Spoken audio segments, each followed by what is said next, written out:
What is up, everybody? Hoang Zero here, and today we're going to go over Bandai's brand new TCG, Battle Spirit Saga. Battle Spirit Saga is a card game that focuses on creatures known as spirits, and you're going to be playing a lot with these resources called cores. It's a game that has a lot of resource management, and it has very little RNG in comparison to other card games. The only RNG in this card game is actually card draw RNG. There's no actual other sacking mechanic and whatnot. So for players that don't like the RNG mechanics, Battle Spirit Saga is very much so a good game for you. And so in this video, we're going to be going over the core mechanics of the game and whatnot, and basically how the turn procedures work. So starting us off, just to go over everything. So you have your deck, and a deck is 50 cards, and you can have 4 copies of a card in your deck. Alongside your deck, you have what's known as a core. And so the cores are these rocks. Okay, and so you'll roughly need about 30 cores per deck when you're playing Battle Spirits, and you can have 29 blue rocks, and then 1 red rock is what's recommended. The blue cores, these are your normal, what you're generally going to play with. This is the common resource and whatnot. All your cards cost a core, and this is the cost. And then the red core is known as a soul core. The soul core is a special type of core. You only get 1 per game. And certain cards will require you to use a soul core to pay for the cost of their effect. So you have to be kind of careful with the soul core and how you use it. So for example, if you were to expend it and then you were to need the soul core for later play, that's something that may come up. And then, so that's the core mechanic. Aside from that, Battle Spirits, how you obtain victory in this game is you reduce your opponent's life to 0. Their life is in the corner over here. And you may notice that every life has a core attached to it. And so whenever you inflict damage to your opponent, they actually gain a core. So if I deal 1 damage to my opponent, they now have 1 additional core to play with. And so Battle Spirits is a game where you have to balance resource management between going aggressive, playing passive, reactive, proactive, etc. It's all very much so like a tug of war sort of thing. All right, and so we're going to talk about the different type of cards in Battle Spirit Saga. So you have 3 different type of cards in this game. You have spirits, you have nexuses, and then you have magic. And so we'll talk about all 3, and the first one we're going to talk about is the spirits. So spirits are basically your creatures, and spirits have a couple of different things to them. The first thing is the cost of the spirit themselves, which is in the top left-hand corner. Whatever number is in this top left-hand corner is the amount of cores it will cost to play the spirit. So for example, Rain Needle is a 1-cost spirit. So to play Rain Needle, we need to pay 1 initial core. Okay, that core goes to the trash, and then we need 1 core to maintain the spirit. And what I mean by this is all spirits, when they're on the board, they need at least 1 core on them to stay on the board. If a spirit does not have a core, it is sent to the trash. And that is important because if you notice in here, and of course there'll be an image on the screen to help you see it a little bit better, the spirits have these different levels, and so the levels have a number associated with them. So it's a number of cores required. So Rain Needle at level 1 requires 1 core is 1000 BP. 2 cores makes Rain Needle level up to level 2 at 3000 BP, and 3 cores will level you to level 3 for 4000 BP. And certain cards may gain effects based on the level that they are. So for example, the Imperial Thunder Dragon Siegworm at level 3 will gain an ability, extra abilities. We'll talk about that in a second. And so aside from that, what you also have is in the bottom right-hand corner, there is a symbol. And that symbol, the color of the symbol is very important, but that symbol is the amount of damage that you will inflict to your opponent. So Rain Needle has 1 symbol in the bottom right-hand corner. So if we attack our opponent's life directly, we will deal 1 damage. But this symbol is not only the amount of damage that you do, but it's also part of the cost reduction mechanic. So in the top left-hand corner, next to the number of the cost, you'll see a little symbol, and that symbol is cost reduction. What I mean by that is for every symbol in that row, that is how much you can reduce a card's cost by. And if you have a card with that symbol on your board prior to playing the new card, you can reduce the cost. So Let's say, for example, Rain Needle is on my board, okay? And let's say that I wanted to play Imperial Thunder Dragon Siegworm. So Imperial Dragon Siegworm has 3 cost reduction symbols. You cannot go past this amount of cost reduction, so even if I had 4 red symbols on my board, I can only reduce up to 3. So for learning's sake, let's say I have a couple of different symbols, okay? So there you go. So we have 3 red symbols. We're gonna go ahead and we're gonna look to play Thunder Dragon Siegworm. So 1 symbol, 2 symbol, 3 symbol, 3 symbol. So it's a 6 cost card. So because we have 3 cost reductions, we can go ahead and play the Siegworm for only 3 cost. So we're gonna go ahead, pull it from the void, 3 cost, and then 1 core to maintain itself. Okay? And that's basically how the cost reduction works. So as you make a bigger and bigger board, you get to work towards a much more cost reduction.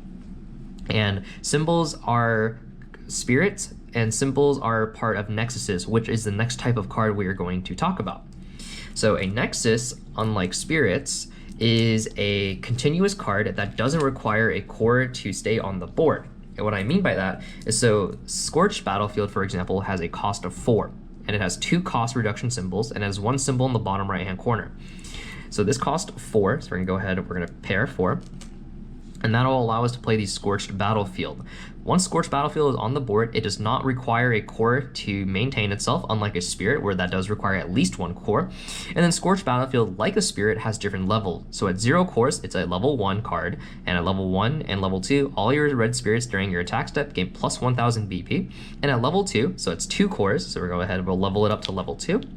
It is now, during your attack step, draw a card when you reduce your opponent's life. So you get both of these effects, and Nexuses, again, like I said, it will count towards the cost reduction. It's not just spirits. So if we had, for example, if we wanted to play Rain Needle, right? Rain Needle has 1 cost reduction symbol, and it is a 1 cost. If we have the Scorched Battlefield already on the board, we can go ahead and play Rain Needle without sending a core to the trash, and then just 1 core to maintain the Rain Needle, okay? And then the last card we're going to talk about is a magic card. So magic cards are your spells and whatnot, right? So magic cards, just like everything else, they have a cost to them. So this is a 3 cost. It has a cost reduction symbol. So if you have a creature or nexus on the board already, you can reduce the cost. Magic cards do not have a symbol in the bottom right-hand corner, so they do not contribute towards any cost reduction. And then they have their effects. We'll talk about the top effect in a little bit, but the thing we want to focus on here is the main effect as well as the flash effect. So the main effect is what will happen from the magic card in the main step. So this magic card is select 1 spirit, and that spirit gets plus 2000 BP till the end of the turn. So we have Rain Needle on board, and we cast Landmine, okay, and we go ahead and we have 1 red cost reduction, right? So we reduce the cost to 2, so pay 2. Now we can give plus 2000 BP to our Rain Needle. And that's how main phase effects work, more or less. And then flash effects, we'll talk about that more in a bit, but basically the gist of a flash effect is it's the instant cast you do during the attack step. The last thing I do want to talk about this is what is called a burst. A burst is kind of like a trap that you set for your opponent. All bursts have a certain condition that need to be met. Not all bursts are the same, and bursts can take the form of a creature or a spirit, a nexus, or even a magic. It's any of those 3. It doesn't necessarily only have to be a magic. In this case, it is a magic. So what you do for a burst is you take the magic card, or you take the burst card, and you do not reveal it to your opponent. So your opponent has no idea what it is, and you set it into the burst zone. And whenever the condition is met, you can flip it, and then that will activate the burst effect. So in this case, the burst is when an opponent destroys your spirit. So if Rain Needle were to be destroyed, we can flip up Landmine, and then Landmine states, select 1 of your opponent's spirits with 3000 or less BP and destroy it. You may then activate this card's flash effect, which is give plus 2000 BP to a spirit. For a burst, if you have a burst set already and you want to set a new burst, so like let's say we had another burst, you set the burst, and whatever burst was already there is sent to the trash instead. And so the last thing we're going to talk about is the Soul Core. Like I previously mentioned, the Soul Core is the red core. It acts just like a regular core. You can use it to pay costs and whatnot, but it's also used for certain cards when they're effects. So for example, we're going to go ahead and we're going to summon Blade Dino Parasaur. Okay, this is a 4 cost card because we do not have any red symbols to reduce the play cost. So we're going to go ahead and we're going to use up 4 cores, okay? And then we need 1 core to maintain it, so we're gonna use a blue core. And then Parasaur at level 2 gains a special effect. So we're gonna go ahead, because it's our main phase, we can move and allocate our cores however we want. So we're gonna add 2 more cores. So Parasaur is now a level 2 creature because it has the 3 cores. And then Parasaur at level 2 states, when this spirit attacks, you may pay the spirit's soul core to draw a card. So going into combat, we're going to swing Parasaur. Parasaur's level 2 effect, I'm going to trash the soul core, and this will allow me to draw an additional card. And then Parasaur will go back down to level 1 because we do not have a core. But hypothetically, if we did have the core and we had 4 cores, so we're 1 over the 3 required, and we paid the 1 soul core, we will stay at level 2, so we remain at 5,000 BP. And the soul core can be used for a bunch of different effects. It just depends on the card itself. So going into the game, so starting off in Battle Spirits, you draw 4 cards, okay? So we're gonna go ahead and draw our 4 cards here, and don't worry, I'll put images for the cards whenever they come into play. And so looking at our hand, we have low cost creatures, we have a nice magic card that we can use. This is a pretty balanced hand overall. So in Battle Spirit Saga, you draw 4 cards, and then from there, you can decide whether or not to conduct a mulligan. If you were to conduct a mulligan, for example, what you do is you put the 4 cards to the bottom of your deck, and then draw 4 new cards. However, if you choose not to perform a mulligan, let's say you're satisfied with your hand, then you'll go ahead and draw an additional card, so you'll start the game with 5 cards. And you only get that 1 mulligan. And so now, going into turn, after you decide who's going first, turn player will draw. Okay, and this works for going first and going second. You'll both draw. And what would happen now is called core step. Core step is where you would get back any expended cores. So like, for example, let's say I spent these 2 cores, okay? They were in my trash. At the start of core step, I get them back, okay? And then they go back to my reserve. And at that point, I would also generate a new core from what is called the void, and that's just basically anywhere that isn't in play, okay? But going first, you do not generate a core, okay? So you do draw, but you do not generate a core. So from here, I have 4 cores I can play with, including the soul core. So it's treated like a regular core, but it also is treated like a special, core. And so the first card we're gonna go ahead and play for, learning's sake is I'm gonna go ahead and play Rain Needle. Rain Needle is 1 cost, and then it has a 1 cost cost reduction. So let's play the Rain Needle. So Rain Needle, we have no pre-established symbols, so I'm just taking that off. We have nothing on board, no red symbols, so it's a 1 cost. So we take the 1 core, put it into our trash, and then that is the initial cost for Rain Needle. And so now what happens is we have to have something to maintain the spirit or stabilize the spirit, however you want to call it. And so that means you have to take a core from your reserve and put it onto the spirit that you've just summoned. Rain Needle, even though it says it's 1, it's essentially a 2 cost card. So Rain Needle, if you reduce the cost by 1, it would not become a 0 cost, it becomes a 1 cost because of the 1 core you need to maintain. And yes, you can use a soul core to maintain the spirit as well. So because Rain Needle has 1 core on it, he is a level 1. And then during your turn, you can distribute and reallocate your cores however you want. So it's still my main phase. So let's say I want to give Rain Needle 1 more core. By doing so, Rain Needle now achieves level 2, so now he has 3,000 power, okay? But now we have Rain Needle on board, and I see that I have Dragon Trooper in my hand. Dragon Trooper is a 2 cost card to play normally, and it has 2 cost reduction symbols. So because I have the red symbol on my board, and it requires a red symbol, he has 1 cost taken away from him. So Dragon Trooper is now only a 1 cost. So we're gonna go ahead, we're gonna take our core, put it into the trash, and then we need 1 core to maintain. So we're gonna go ahead and use our soul core. And now we can have both Dragon Trooper and Rain Needle on our board. And there is no limit to how many times you can summon per turn as long as you have the cores to pay for the cost. There is no summoning sickness as well, so if we were to enter into the battle phase, you would be able to conduct combat immediately. However, going first, you do not conduct battle. So player 1, going first, turn 1, you do draw, you do not gain a new core, and you do not conduct the attack step. Going second, however, you do draw, you do gain a core, and you do conduct the attack step if you want.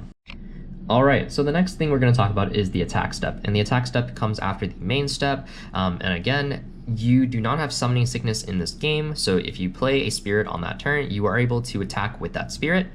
If you are the first turn player, you do not get an attack step. If you are going second, you do get an attack step. How attacking in this game works is let's say we want to attack with our Rain Needle, and let's say our opponent has the Dragno Guard.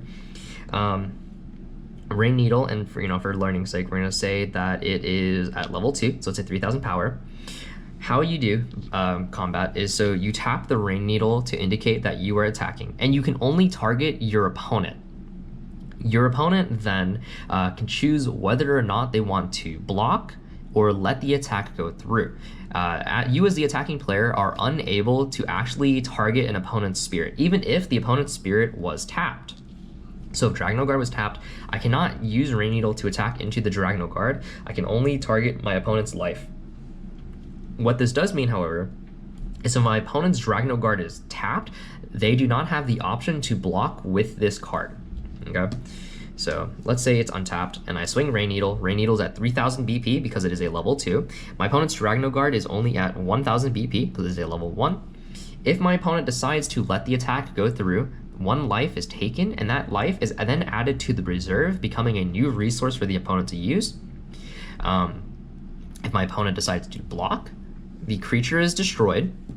Okay, and then whatever core was on that creature is re-added back to their reserve, and then they do not lose a life.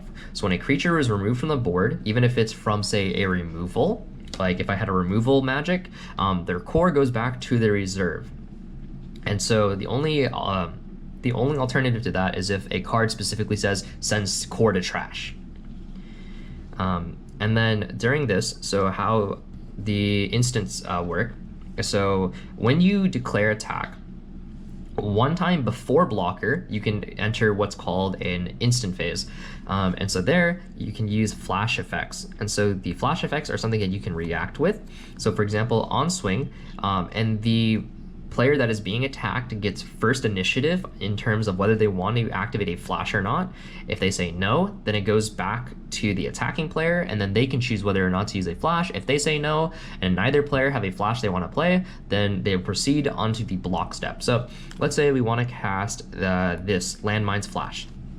So Landmine's Flash is select 1 spirit against plus 2000 BP during this turn. So we pay the 2 core costs because, again, we have 1 red symbol for the cost reduction, so it's only 2 cost. Send the landmine to the trash. And then now our Rain Needle gets plus 2000 BP, so now it's at 5000 BP. And then my opponent, if they don't have anything, will proceed to the blocking phase, which then they can declare to block or don't block. That is up to them. And then after you declare the block, you then enter a second flash phase in which you can declare another set of flash abilities. So like, for example, after you commit the block, let's say my opponent now goes, I'm going to activate my own landmine, pay the 2 costs, and then give the additional 2000 BP. And that will go, so the defending player will activate the first flash, and then the attacking player activates the second, and they go back and forth until both players agree they no longer wish to play a flash. And then the combat will initiate, in which case Rain Needle would destroy the Dragno Guard. Again, the core goes back to reserve, Dragno Guard is sent to the trash, and then no damage is dealt, or they can choose not to block, and then the life is taken away. Okay?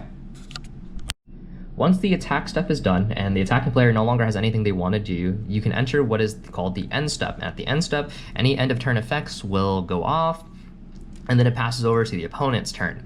At the opponent's turn, they do the start step, the core step. In the core step, they'll get all their cores, if they have any, from the trash, put it into their reserve, and then generate a core from the reserve because of the core step. Refresh, draw step, draw a new card. Refresh step, so if a card was tapped on their board, they would untap it. Right, and then going into the main step. And so this would continue, right? So play your burst, play your magics, Nexus, spirits, etc. Until one of the player loses all of 5 of their life. And the other win con is if your opponent has 0 cards at the start of their start step. So that is the deck out win condition. And this game is pretty good. It's a lot of resource management, and the games get pretty crazy because as you develop a board, you get more cost reductions. So you can play some really crazy cards and combos and whatnot. So that's basically how to play Battle Spirit Saga. And if you guys want, stick around and we might have a little bit of a surprise. All right, and so if you've managed to stick around to the video for this long, I have a special treat for you. We got from Bandai a special little sneak peek at some of the upcoming card art for the new Battle Spirit Saga. So as you can see here, this is just a demo card. This is dummy text, so this is not actually what the text, the final text is going to be. The cost reduction, etc. It's just to showcase the art as well as the foiling. So if you noticed, the text is a lot better in comparison to the demo deck, which I know a lot of people talked about. The foiling is very nice. The texture feels great. It is textured, by the way, and as you see, it's a demo card. But yeah, it looks pretty good. This is the demo spirit we were given by Bandai, Angel Cherubim. And then for comparison's sake, this is the demo card. Okay, and if it focuses in comparison to that, look at that. It's very, very different. The text is a lot more outlined. It's just a lot cleaner overall. And then you have the Nexus that we were given. This is Crown of Starlit Sky. And so you can even see the text is highlighted yellow. It has a really nice shine to it, much, much cleaner. And then you have the magic that we were given. This is Absolute Ice Shield. And like I said, again, the text is not final, but as you can see, there we go. The foiling is really good. Text is clean. And yeah, so these are the demo cards that we were given just to showcase off what the final product may look like. And yeah, hope you guys are really excited. And I hope this addresses and puts away a lot of those concerns that people had about the demo cards. And because yeah, the final product is gonna look a lot better, y'all. So thank you everyone so much for watching. Please do be sure to check out Battle Spirit Saga when it drops in spring 2023. The pricing sounds really, really great. The card game is super fun. And yeah, just take it easy.